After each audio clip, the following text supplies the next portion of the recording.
Alright guys, this is a video meant to accompany Chapter 10 exercise 10.2. And 10.2, your task is to create a two-dimensional array with random integers inside the array, and then you're going to traverse the array looking for the lowest value and the highest value and print those out. If you need help with that, that's what this video is for, but this is not a walkthrough of that exercise, it's not a demonstration of that exercise, and it is certainly not a solution to that exercise, but what I'm wanting this to be is a guide, kind of a hint, if you will, to show you how you can go about going into the elements, looking at the elements, checking them, and recording values. By the end of this, I'm going to walk you through this. I already got the program completed, and I'm going to walk you through line by line. And if you can do this, then you should be able to find the lowest value and the highest value. So let's go ahead and do that. Let's start with line 1. I just called it above and below average for the class name. I've got one method in here. It's the main method. And on line 6, I'm going to create the two-dimensional array. I'm going to have 26 rows and 17 columns. And on line 6, I am declaring and creating it, but I'm not initializing it. On line number 12, inside the nested for loop, this is where I'm initializing these values, giving it its first value. Using the random method from the math class to generate the random numbers and casting it to an integer, then assigning it to each element within the two-dimensional array. Once that has done, if I move down to line 16, I want to go ahead and get ready to calculate the average, so I want a variable that's actually going to hold that average. And I know to get that average, I'm going to have to add up all the elements and create a single sum, and so I'm going to use both of those. On line 20, I'm starting my nested for loop just for that, and on line 24, guys, to be honest with you, when I was writing this, the nested for loop, I'm using it over and over, so I basically just copied the nested for loop, and then as I need it, I paste it, and then I just write in the functionality. And so on this particular one, the functionality is on line 24. This is where I'm adding all the elements together, creating a sum. I'm using the shortcut operator right here, and this is very straightforward. Then I'm going to calculate the average.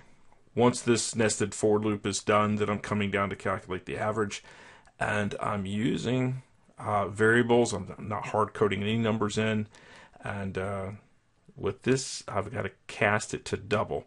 I want to show you the difference between casting with double and not casting with double later on, but since this is an average, I do expect there to be a decimal value.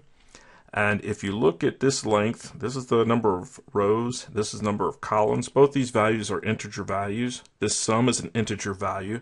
So what you want to remember is that if I'm doing any division with an integer and I'm creating an average, it's going to give me an integer result unless I either add a hard-coded decimal value or actually cast it. So I'm casting it to double. On line 31 and 32, I'm just setting up the variables that's going to hold the number of above average and below average elements. And then on line 35, another nested for loop where I'm going to go through, and I'm going to use the decision structure here to determine whether or not a particular element is actually below the average value. If it is below the average value, then I'm going to increment the number of below average variable by 1. Otherwise, I'm going to increment the above average by 1. Then when it's all finished, I'm going to print out exactly what I have. I want to print out the average.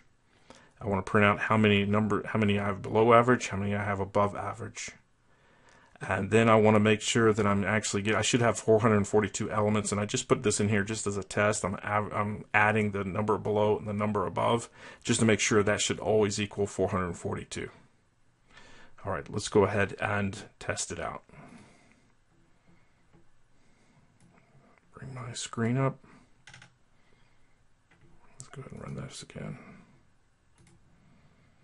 All right, so I've got my decimal value here. 213 below, 229 above, and I do have 442. Now let me go ahead and show you just so you can see. If I go back and I take the double out, of casting. There we are. Take that double out, and you're going to see that it's always coming up 0.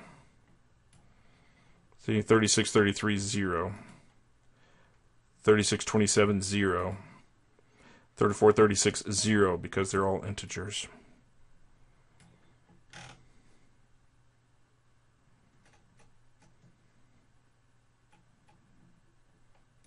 Just put the double back in there so it casts it to double.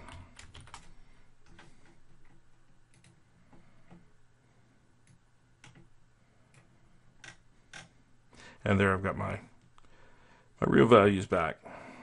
Alright guys, once again, this is certainly not a solution to exercise 10.2, but if you can do this, if you understand what's going on here, it should help you find the solution to exercise 10.2.